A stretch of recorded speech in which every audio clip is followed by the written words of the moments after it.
generations that will be affected by this. And those rates in men up to 42%, in women, kids, 20%. This is CBS News. Sponsored by Progressive Insurance. Looking for a career path with flexibility, great pay, and benefits? Go to progressive.com/careers and apply online today. My wife and I both, we ended up mildly sick for a few months, and the nasal congestion was probably the worst part. I had like a post-nasal drip, just super congested all the time. We were taking everything we possibly could, but nothing really worked. Kyrie was miserable until a friend recommended Navage. Navage offers immediate drug-free congestion relief, flushing your nasal passages with refreshing saline and sucking out mucus, germs, and other airborne irritants. Don't live in misery this cold season. Use Navage so you can breathe easier, sleep better, and feel your best right away. The biggest thing Navage has done has completely cleaned out my nasal passages. It was from the first use. I was able to just clear out anything that was stopping me from breathing correctly. Navage helps me clear the way, literally clear the way, for me to operate better in the rest of my life. Experience the Navage difference yourself. Navage is available at Navage.com or at Walmart, Walgreens, CVS, and Rite Aid. Navage, N-A-V-A-G-E.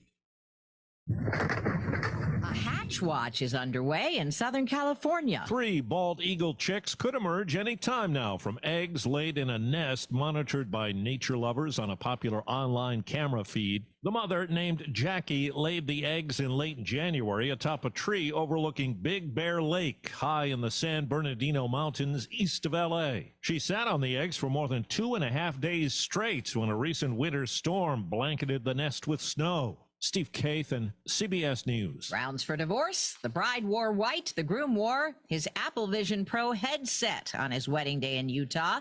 Jacob Wright is a tech engineer for an AI startup. His new wife, Chambry, says she was infuriated and warned him against wearing the $3,500 contraption, calling it creepy. He says it'll be super awesome to show the pictures to their kids one day. Deborah Rodriguez, CBS News.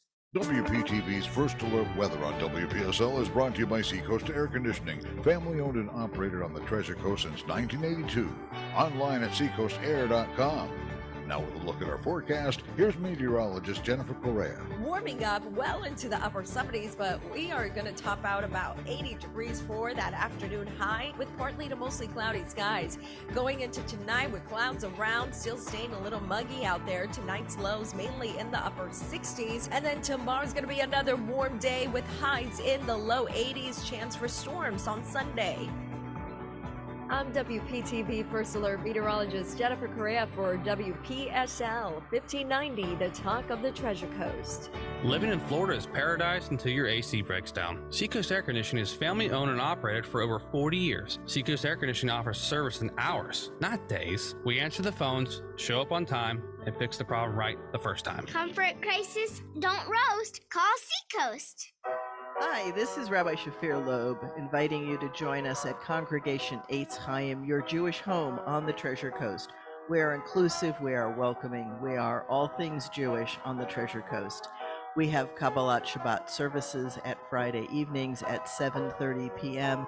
Our sanctuary is at 295 Northwest Prima Vista Boulevard at the corner of Irving in St. Andrews Community Center. Please join us there any Friday. On third Fridays, we have a Shabbat dinner at 6:15 p.m. Reservations can be made at our website, www.eitzchayim.org. You can stay up to date with us at our website or on Facebook.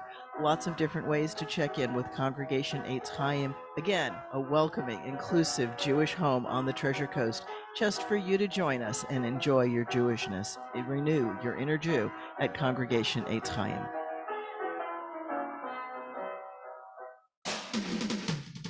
This is WPSL Port St. Lucie, the talk of the Treasure Coast.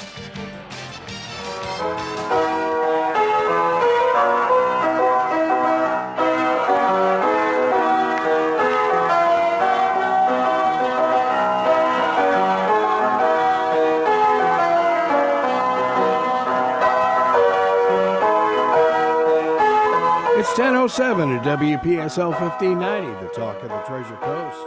You're on Ask a Rabbi. And this is Rabbi Shafir Loeb of Congregation Eitz Chayim.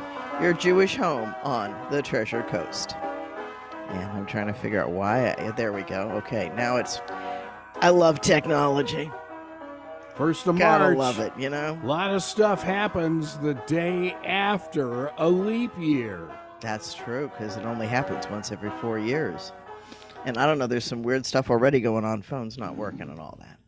Oh, well, do you have AT&T? I do. There you go. That's enough said. They actually apologized. Yeah. Now I want to see you get your $5 refund. You like that? It will. What are they saying? Second billing cycle. Yeah. Right. Yeah. Yeah. Right. Believe that when you see it. Okay. Anyway, so we ended last week, I really did remember, with a question asking about the future, I believe. Mm-hmm. What I thought like the world would do. Mm-hmm. And, obviously we are facing many, many issues right now. We've got a tremendous social divide. That's not new, folks. It's horrible. And I'm going to talk about some of those things. And we've been through some plagues before. That wasn't new. We've survived. Those of us still talking today survived COVID or were born after it at this stage. There's actually kids born after COVID. Sure. There are kids who will grow up and for whom the COVID experience will only be in the textbooks. If there are textbooks. If there, well, you're assuming there'll probably be ebooks, but there will be something. There are going to be ebooks, yes. Oh my goodness. Well, a couple of our IRSC players asked me on the bus, I don't know, it was a couple road trips ago, what was 9/11 like? Yeah. And because they weren't. And they weren't kidding. They weren't born. Oh, no. I mean, they weren't born. They've read about it, but. And their parents talk about it, probably. Yes, they do. And it was like, unless you're and actually one of the players, the parents lost like either a best friend or something like that in 9/11. Okay, so they hear about it a lot. Yes, they do. So yeah, I thought that was very interesting. Mm-hmm. But you are right. I mean, the plague is going to be right down there. Yeah, it's going to be part of history. Yeah. So as I was coming in today, I was thinking to myself about actually Plato, of all crazy people, because Plato was actually against a democracy because he said that a democracy elects leaders that are popular, not necessarily good. Well, I thought you said Play-Doh. I used to play with that stuff. I know. Actually, I still do in the office. I understand. Totally understand. Play-Doh. Wow. Yeah. He said that what we really needed was a philosopher king, somebody who understood ethics and things like that. What's that? Yeah. Well, and I think that ethics is probably one of the big issues. There's so much going on, and we pretend that we care. And I think that's really the piece. There's systemized cruelty on so many levels. When we talk about Israel and Hamas, we don't talk about the fact that they raped, mutilated, and were just, those are not acts of war. Those are those are over-the-top gang tactics. And they just should not have a place in any society. Not in any society.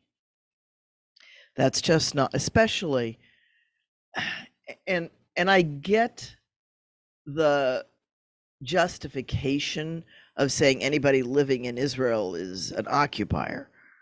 If you're going to that crazy place, it's still 3-year-old children are not occupiers. 3-year-old Gazans are not terrorists. Mm-hmm. And, are they likely to be brainwashed by their parents? Yes. Welcome to the world. All children are brainwashed. All children are. If you grow up in a Trump supporting household, you're likely to be a Trump supporter. If you grow up in a Biden supporting household, you're likely to be a Biden supporter. It's the way humans are. We teach our children our values by how we treat each other, by the regard and the comments we make. And I can remember once talking with a parent when the child came out with some language that was not appropriate for a child. And I looked at the parent and I said, where did they learn that? Where did they see that modeled? What did the parents say? It just said, tap dance. Yeah. Right. Yeah. The old story. Oh my goodness. Yeah, I get it. Well, and of course, I see it a lot in athletics, coaches' kids that are around dad periodically when he lets one out. And they learn it. And they pick it up. Oh, yeah. They especially pick it up when it's an emotionally charged exchange. Yeah. Right. Those alert that part of our brain that, hey, something's going on. It's significant. Learn this. Pay attention. And so, yeah, when you let out with one of those, then the kid, pays more attention. Oh, boy. It works that way. Yeah. It in a funny kind of a way, it reminds me, we had a minor bird once upon a time. Oh, no. Yeah. And the minor bird used to do all kinds of things like call the dog, mimic what he heard. He actually laughed quite well because my mother used to play mahjong, and she would have the ladies over to play mahjong however often the cycle worked, because they went to different homes each time. And the bird was listening to it, and he'd call out extra tiles. And he would, oh yeah, he would call out extra tiles for people. So they weren't paying attention. The bird could really confuse the game. And then eventually the ladies would figure out it was the bird, and then they'd laugh, and then the bird would laugh. So this was an ongoing thing at our house. Did you ever watch the NCIS Australia? I have started to watch it. They had a bit with a parrot in there. Oh yeah. Oh, yeah. That was it. Yeah. Speaking of that, yeah, that was hysterical. Yes, with the forensic tech took a liking to it. I remember that. Yeah, and it's had a few phrases that did not please the captain. Yes, got it. Oh, that was so funny. But the moment you said that about a bird, I mean, we had a little parakeet at one point, Pixie, and when I was young, and she picked up LA Dodgers. Yeah. She picked up the Lakers. I mean, it was like, wow. And they catch the stimulus to it too. So there was one time when we lived in Indiana that because we had the bird both in California and in Indiana. Okay. Indiana. Yeah. And this particular time it had snowed, and the phone kept ringing, and my father said, no services tonight. No services tonight. Because it was hello, and they would ask, are there services tonight because of the rain, because of the snow rather. And so after that, every time the phone rang, the bird said, no services tonight. and his name was Blackie. He picked up so many things. And when we lived in California, we had a housekeeper whose name was Lucha. And the one thing she wanted in the world was for the bird to say her name. He sang the jingle about Cerveza Mexicali.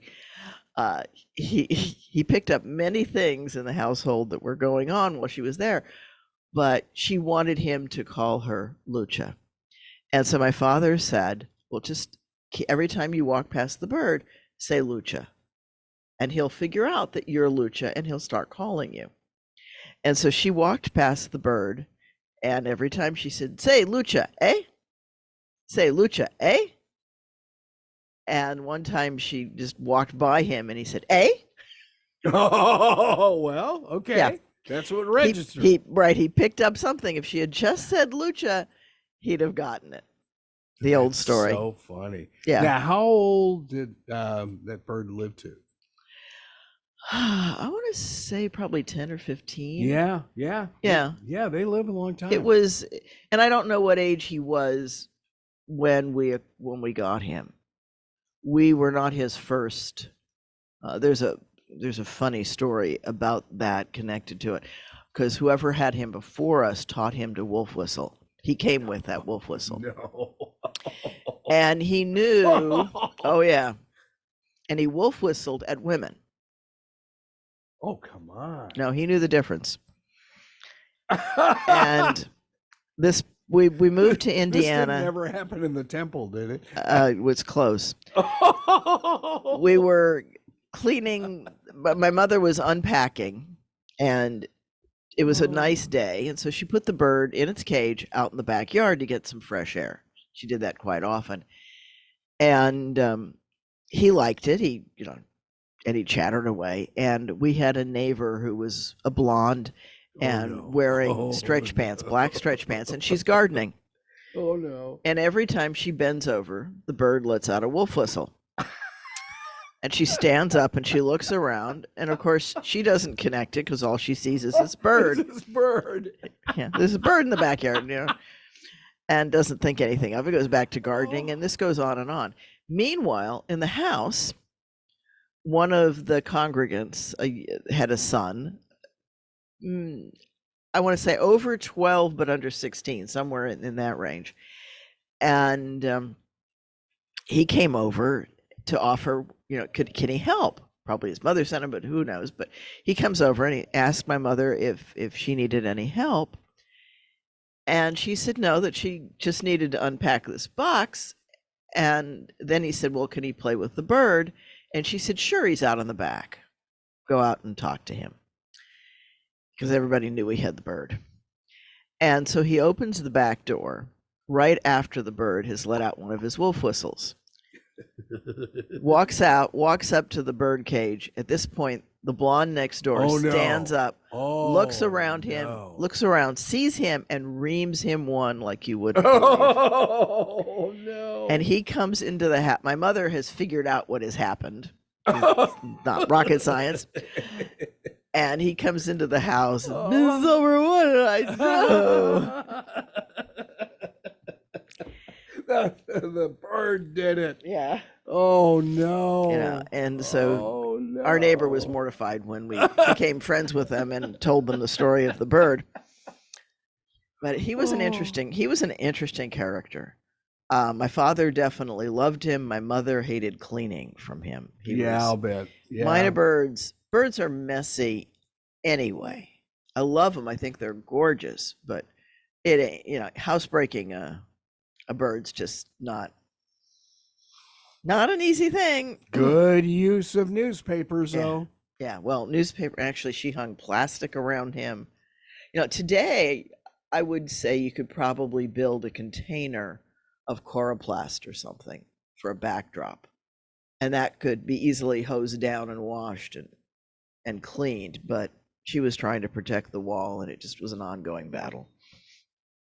We let our parakeet out periodically when he was older, and he was good. I mean, it's also a lot smaller than a minor bird. Yes, very, very much, half the size maybe.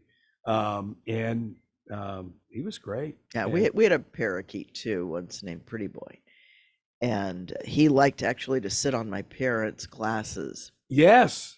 Yeah. He thought that was a cool place to be. Pixie would sit on my glasses. Yeah. And we had a percolator coffee maker back then, chrome, and the bird would sit there and look at himself in the reflection on the percolator. Yeah. And peck at it. And he would ask for a shower.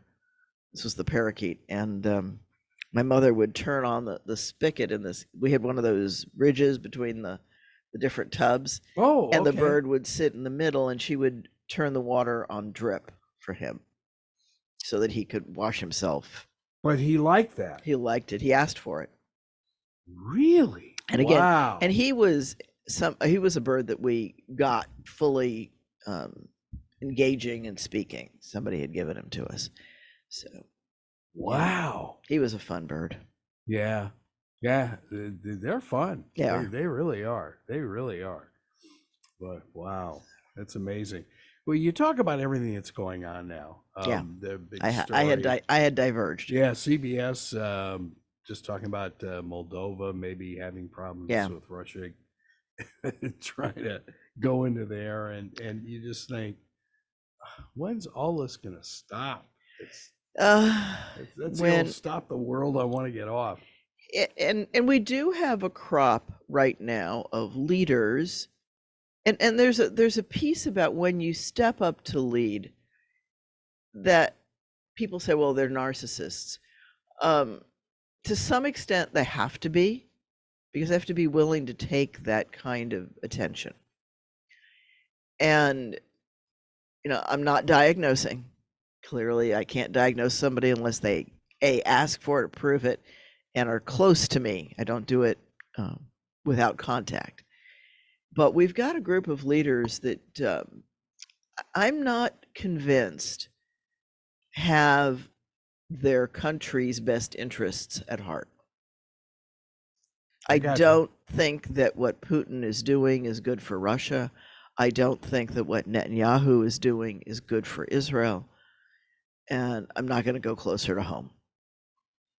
I get what you're saying, though. We have a group of third world banana republic thugs in control of powerful countries. And just as they come to power in the vacuum in South America, they have obviously come to power in some way here. And society has lost its hinge, if it ever had it, on ethics and on accountability and responsibility. And it's all showmanship and personality, but not even personality, because I don't know it, but I suspect that if I were to talk to them on the couch, I would not have a problem finding a diagnosis. I'll leave it at that. You again hit that magic word, ethics. It's ethics, and ethics, where as a society, we need to hold all of our leaders accountable to ethics. Socrates asked it, how ought we to behave? And it's as important a question today as it was then. Leaders are addicted to power. It's the most addictive substance on the planet. And the people addicted to it are in sad shape because they're willing to do anything to wield it. And many of them are lining their own pockets in many different ways. And I've got nothing against wealth, but folks, let's not do it at the cost of usually the poorest members of our society. We need to start looking at what it takes to not, okay, so I'm going to say it's not about making America great. It's about making America the wonderful country it could be and has been.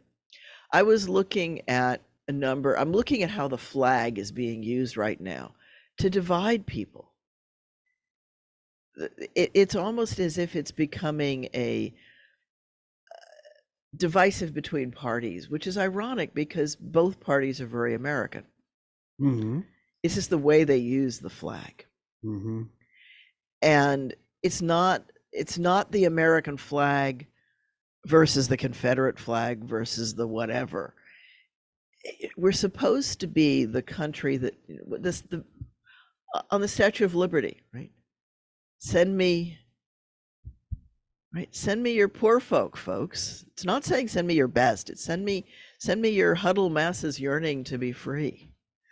Freedom, the idea that you have some control over who and what you can and will be, and that is somehow based on merit. So I'm going to go to a really strange place, and that is the Empress Wu Zetian from China. She was a full-blown empress. She was as cutthroat and as obnoxious and horrible in that way as a ruler could be, but during her reign, the people had food and the people had peace. part of that was that she used merit to have people earn their promotions within her government. Mm-hmm. China was actually one of the first places to use civil service tests to see if leaders were qualified and managers were qualified, civil service people. I didn't know that. Yeah, that actually China did that. And I'm not going to say that everything they tested was what we would consider valid today, but it was a system that wasn't based on who you knew. It was based on what you knew.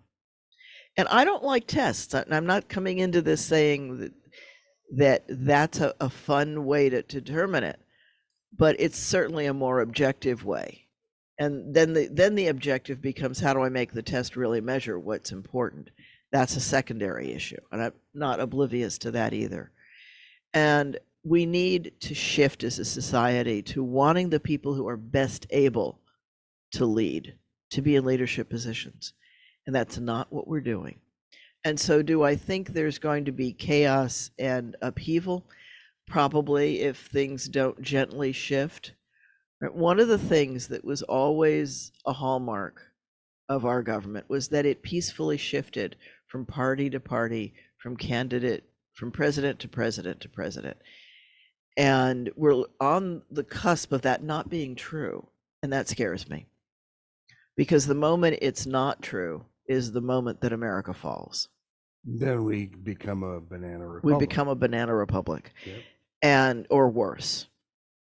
All right.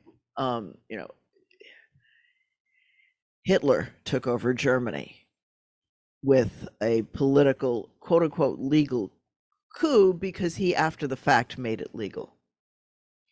And was it good for Germany? This is a question I love to ask my students. Was Hitler good for Germany? And people often say, well, he was until World War II. And the answer is no. Within a few months, they were rationing. They were sucking the funds and the resources out of the people to fund his machine. And he did that with a number of sensationalist garbage, for lack of anything better, right? Faked protests, faked burnings, all kinds of things that he and his hoodlums perpetrated. And he got the people to back down and become sheep. Mm-hmm. And that is a danger. It is a real danger everywhere. When a ruler rules by fear, we need some good, brave people to stop that. And it's not easy to find, and it's not easy to do. It's easy to say, not easy to do. And I get that. But in the end, eventually, yes, after much damage and chaos, things, nobody lives forever. And so the hoodlums eventually fall out of power. Even in China, that had dynasty after dynasty, the dynasties changed and their tone changed. Wu Zetian was just one of the ones, and she was most ruthless to her family. She got rid of the old emperor and put herself in as empress. So out with the old, in with the new. Yeah. And but that's an ongoing. If you ask Chinese historians why rulers changed, they would say, well, it's whoever lived right and got the approval of the gods. Well, it's easy in retrospect to say, well, they won, they had the approval of the gods. And by the way, on your way in, speaking of leaders, did you happen to catch all the motorcycle police on Orange Avenue? No. From the motorcade. Oh. As President Trump's down the street at the courthouse. But that explains all the parked police cars on 95. Yes, it does. It sure does. I just happen to notice there's a bunch of those out. Oh, yeah. I love that I've never seen that before, Florida. Law enforcement by parked car. Yeah. It's a Florida phenomenon. Yeah, it is. It really is. Yeah. Yeah. You never know if there's somebody in that car or not. Odds are there isn't. But on the other hand, hey, if it slows every you down, once in a while. Yeah. Every once in a while, somebody's there. Yeah, especially when you're not from Florida. Yeah. Wow. And speaking of, yeah, that we are looking at huge numbers of businesses that are now leaving California. And it's just the business climate is just Hard. crazy. Yeah. And getting worse. And you just think, okay, Okay, so too much regulation's not good either. that's right. Neither, okay, so we talked about, was it Jan wanted to talk about the Buddha, right? The Buddha said, you don't go to the extremes, you go down the middle way, the middle path. Yes. Oh yeah. And the middle path works because as I also teach my students, at the extremes, most systems fall down.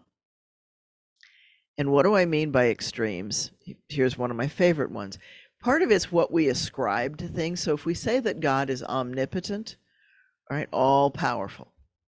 Here's the question. Can an all powerful thing create something over which it has no power? And here's the dilemma. If it can't, then it's not omnipotent. It can't do all things. And if it can, then it's no longer omnipotent because now there's something over which it has no power. And so at the fringes, things get wonky. There's a really good technical term for you, right? Yeah. At the fringes, things get wonky. that's yeah. And it's when we live in an engineering kind of world, then things work better. And I'll give you the example of that was used. Now I'm going to have to do this a little more carefully. This goes back to your engineering side of the brain. And when I first heard this one, it was so incredibly sexist, and I'm going to try not to go there. So the story goes that a scientist and an engineer are put in a room in one corner, and on the opposite corner, watch how I do this, is a naked person that is very attractive to the scientist or the engineer, whichever one's in the room. See how I've degenderized that? Mm-hmm. And they're both told that each time the bell clangs, they can move half of the distance toward that individual. And the scientist wails and says, I'll never get there. And the engineer says, I'll get close enough. Yes. So, right. So engineering's about making things work. Uh-huh. Not necessarily being pure in the science. Wow. Because that's a little more rigid. And it was kind of interesting because I was talking with somebody just this week. They were trying to decide one of the courses that I teach is careers, but I also sometimes work with people in selecting their careers. It's one of the things that counselors or therapists do is career counseling. It's actually where counseling first started, was in career counseling. And it was a casual conversation, and the person was saying, well, I might go into biology or physics because I'm really interested in the science. And said that what they really wanted to do was to do something that was going to help human beings. And that's nice. Yeah. And I said, well, how about considering a career field in bioengineering? Because that's going to use your bio, your physics, and apply it to human beings. And there are degrees in bioengineering, and that might be something to consider. So that's the practical bent. And yes, it's a place where I would tend to go. Obviously, if I'd really done a full workup with this was just a casual conversation. A full workup requires a battery of assessments and tests and things to find out what you really, really want to do. And so at Liberty, in order to get through the class on career counseling, I had to take those tests for me. Oh, no. And I got the biggest kick out of it because it said that I should either be a clergy person or a professor of religion, philosophy, or psychology. Yikes. Or a counselor. You got the hat trick. You got them all. It was so funny. I looked at that result and I said, you have got to be kidding. I was very Wow. impressed because it was just, it was a tedious exam. I will tell you, it was 160 different questions about what do you like, what do you do, da da da, and that's what it came up with. I've had And bosses ask me if I've ever thought about another career. I get you. Wow, that So is that was inspiring, and just I stared at that for a while, just as I stared at the past. What did they on the say? exam. What did they tell you at Liberty? I think that's fascinating. About what they looked at my About the resume. results. No, I had to say. Oh, okay. That was my homework assignment. How would I counsel this person? Okay. Yeah, what would I Wow. say to them based on these Wow. results? Wow. That's It amazing. obviously also serves to help them get to know you better, Sure. because you have to submit the test results along with your assignment. And right, because one of the responsibilities that a K-CREP school has, and that's the accreditation certifying body, and Liberty, a great shout out to them. They just got the 8-year recertification, which is the longest window you can have until the team comes back in. 5 is okay. much more common, but for some schools it's extended to 8, and Liberty, and they do their paperwork right. I'll say that. But one of their responsibilities is what's called gatekeeper. And what that is to watch and see who shouldn't be a counselor. And, Wow. and stop them before they get all the way through the program.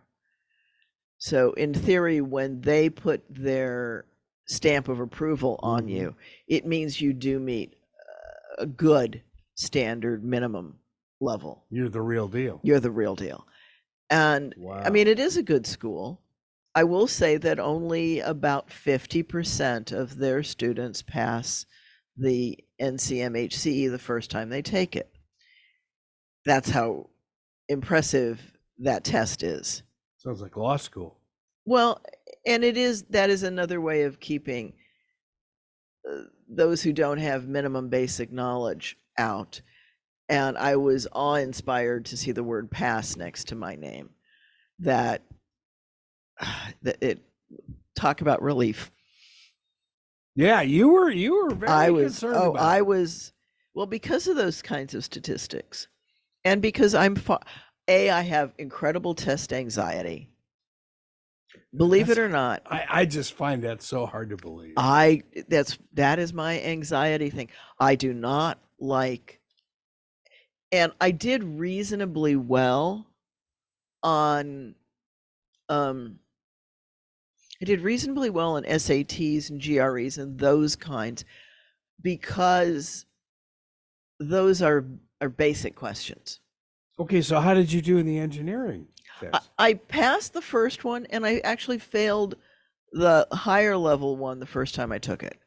And I think that that's actually where my stress comes from. I think that's the trauma for me. Okay. And part of that was that engineering at Goodyear is not standard mechanical engineering. And had I been able to take that test right out of school, I probably would have passed it. But working at Goodyear, I had forgotten so many of the equations that are second nature to engineers. Yeah. That they weren't, and by the time I calculated them out, I could figure them out, but it took me too long. And by then I was rushed and may not have read the question as carefully as I should have. So how long a period of time are you talking about that you were I out had to of school? I had to wait 3 years out of school to take that test. Wow. I think it was 3 to 5 years is when you, yeah. So I flew through the first level. I had like a 90 something in it. And the cutoff wasn't low, it wasn't a real minimal score. Again, a lot of people flunk it. But I think the pass score was like 75 and I had like a 73. I mean, I didn't miss it by much, but all the more trauma. Well, yeah, sure. Yeah. And that was a mega test. That was a 2-day test. 2 days of 4 hours, a lunch break, 4 hours, come back the next day and do it again. So how long till you could take it again? That was 3 to 6 months or something like that. Ooh. It was very devastating in the time. And here's the ironic part: you let it go, as some of us have done, and you would have to take it over again. So I'm not going to go and be a licensed engineer anytime soon. I would actually have to start at the first exam again. Oh, wow. Well, because they know you forget stuff, and they're Sure. right. Sure. Well, and you've talked about that, about, okay, you walking into a brand new Cessna and flying it. You'd have to get familiar with Oh, it. yeah. Because it's been a while. Oh, there's no way that I would just take off. Even if, first of all, it's not legal. Now, do I understand the basics of aerodynamics? Yes. Is part of it like a bike? Yes. The laws and regulations? No way. Yeah. I've not kept up on it. Yeah. And that would, I could get myself shot down if I'm not careful, especially in Florida, because there's all kinds of, anywhere, there's all kinds of protected space, and you just need to be aware of it. And I know I've asked you this before, but I'm fascinated with astronauts, and in your knowledge really qualifies to be in that astronaut vein. Would you want to go to space? When I was younger, maybe. Okay. When I was younger. Right now, I just want to be able to pick stuff up off. Yes, I get that. Believe me.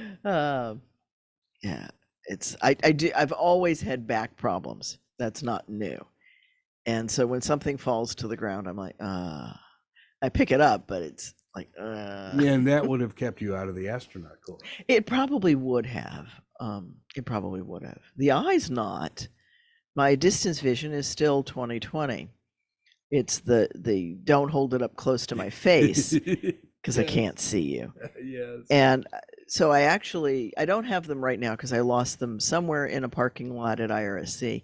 But I used to have bifocals, and I'm going to go back and get them again. These are just cheaters that I'm wearing now.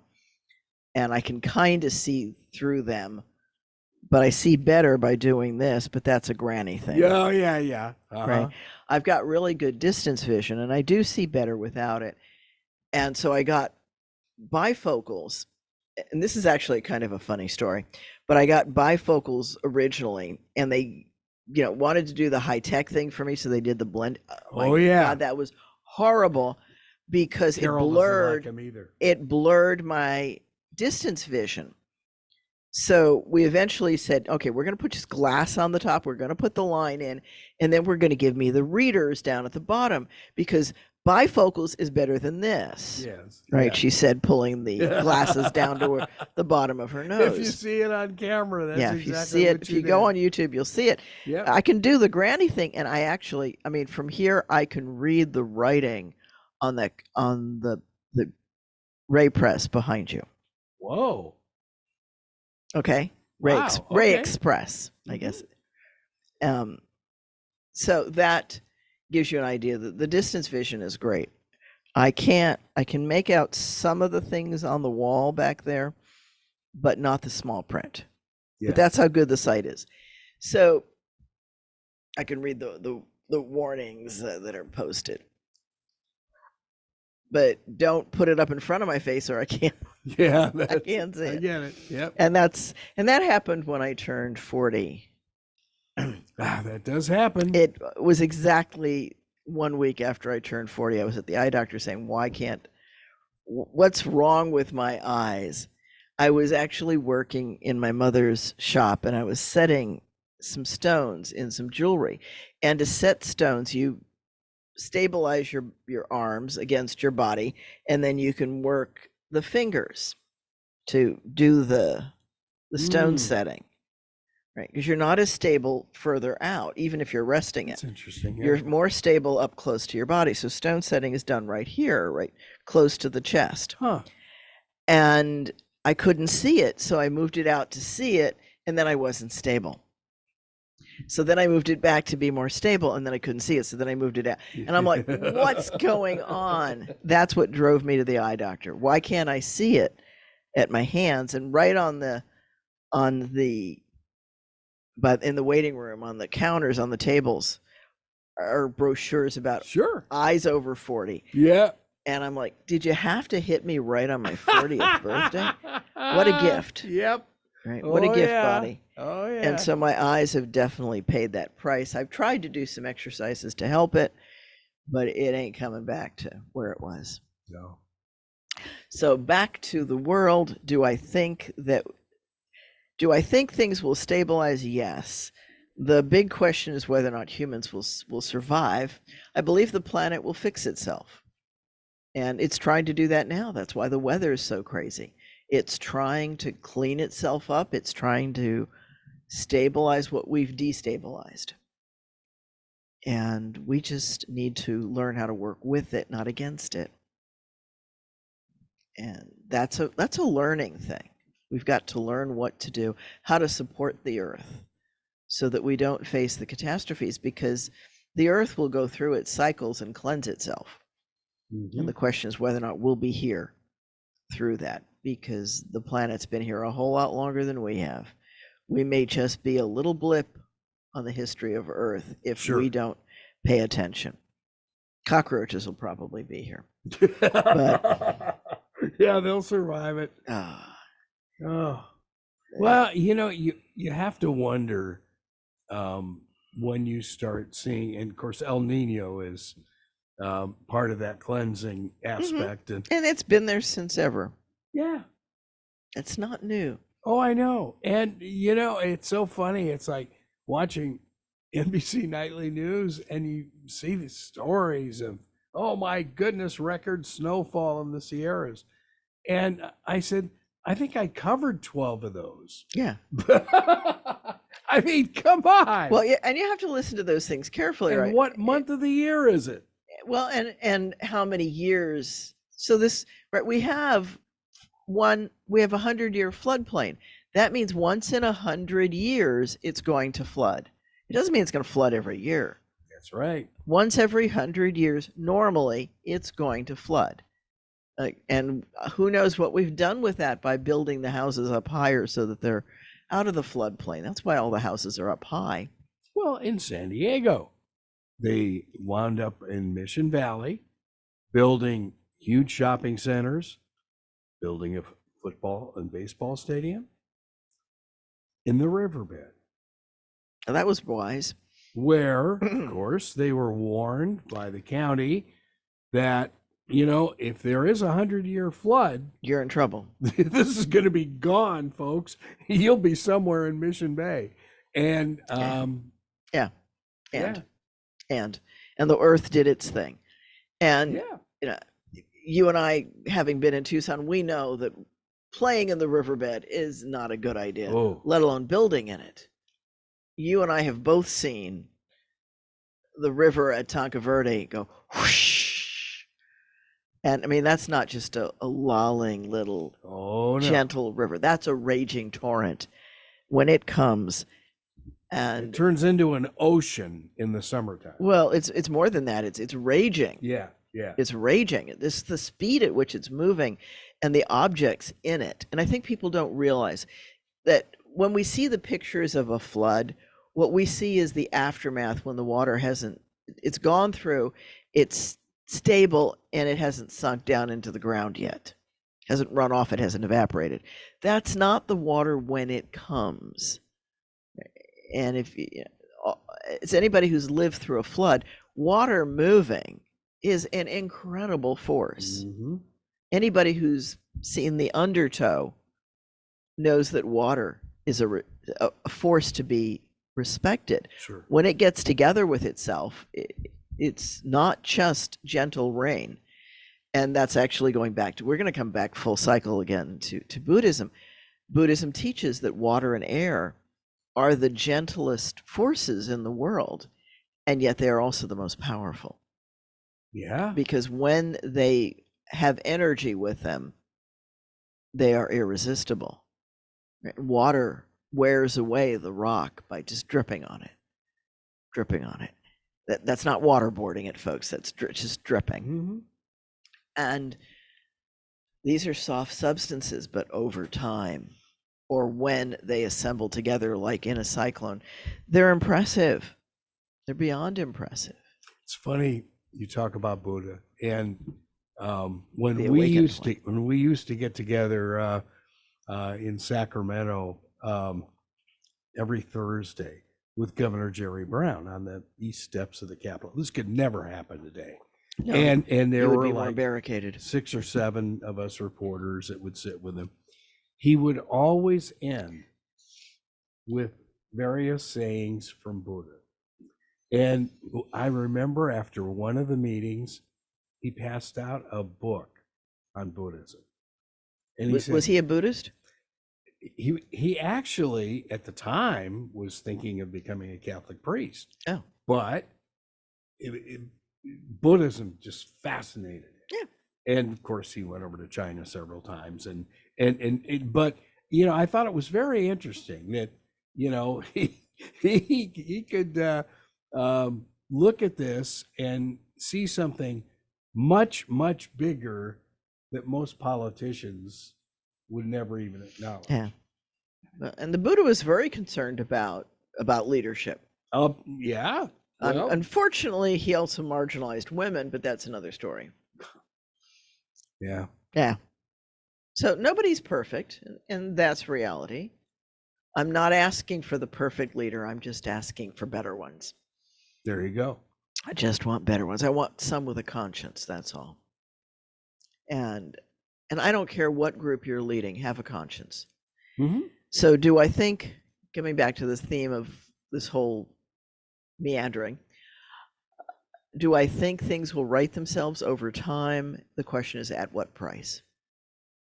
And if we're not willing to pay the price, then we need to do something a little differently so that it rights itself differently.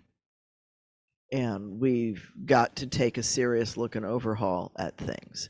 We need to care about each person and not just any one small group. We have enough resources on the planet, within the country and on the planet, to take care of ourselves. There is not a starvation piece. And I get it that there are people who are food insecure. That's unforgivable. Nobody in a society should be food insecure. Nobody in a society should be housing insecure. It's just not conscionable. Those are minimum basic things that we need to afford people. And we need to figure out how to do that. And I think there are ways to do that. The Lean Six Sigma Black Belt in me says there are ways to do it if we apportion things properly. Right now, we're paying farmers to not grow things. And I get it that that's to keep the price of produce at a reasonable level, but designate those fields, make them grow them, make them do that extra work, and then the government buys that food at the same prices they would have paid them to not grow it, and uses it to end food insecurity at home and abroad. That makes perfect sense. You know, nobody loses. In fact, you get more jobs out of that because you have to have people move the food and distribute it. So let's do that. Let's take some of that money that's privatized in prisons, and let's use it to rehab people, get them working, and have the jobs that help society be healthier. There's no lack of jobs and there's no lack of people to work it. We just don't have a good system for putting the two together. And, you know, are there people who are criminally insane? Yes. But the number of people who are in prison for a small possession of something that's now legal is really sad. You want to talk about pardoning somebody, those are the folks that need to be pardoned. And they need to be rehabilitated. They're not taught how to get along in society. They need to be given the basic skills. People need to come out of a prison term with at least a GED if they didn't have a high school diploma going in. We need to get our population up to a minimum standard. I know there was a law professor at Cal Berkeley, and He used to teach law courses inside San Quentin, and he had a lot of law grads. Obviously, they couldn't walk with the rest of the students, but which is sad. But they had a few inside the walls, and when they finally got out, they wound up in the practice of law. Yeah, it depends on the felony, or whether or not it's a felony, Right. because it might not be. And there's so much potential for improvement here in America and in the world in general. And we just do not need bullies running the world. We talk about we're not wanting bullies in school. We need to not get them in government either, because all we do in school is teach them how to be better bullies, more powerful bullies. That needs to stop. And that's a sea change. That's not about putting another set of locks on your door and another weapon in your pocket or purse. That's about changing the world. We can do it. We've done it before as a people. The walls came down in East Germany. It can happen. We need to tear our own walls down and create a better planet, a better country, and a better planet. And I think it can happen. I might be Pollyanna. Okay, here you go. That's Hawaiian spirituality. Find out who she is. She was the goddess of the poor and the goddess who brings water to farmers. It can be a great world, but only when we work for it. It doesn't come free. Wishes. That's a great line. So I'll close with Stephen Sondheim's "Into the Woods." Wishes come true, not free. Yeah, we can make the world a better place, but we have to be willing to do the work. And when we do that, it will. So with that, I'll wish everybody a wonderful week. This is Rabbi Shafir Loeb and Congregation Eitz Chayim. We have our services at 295 Northwest Prima Vista Boulevard at the corner of Irving in the Lutheran Church in their community center. Thank you, St. Andrews, for hosting us. All right. Have a good week. You too. You've been listening to Ask a Rabbi right here on WPSL, Port St. Lucie. Talk of the Treasure Coast, webcaster to the world.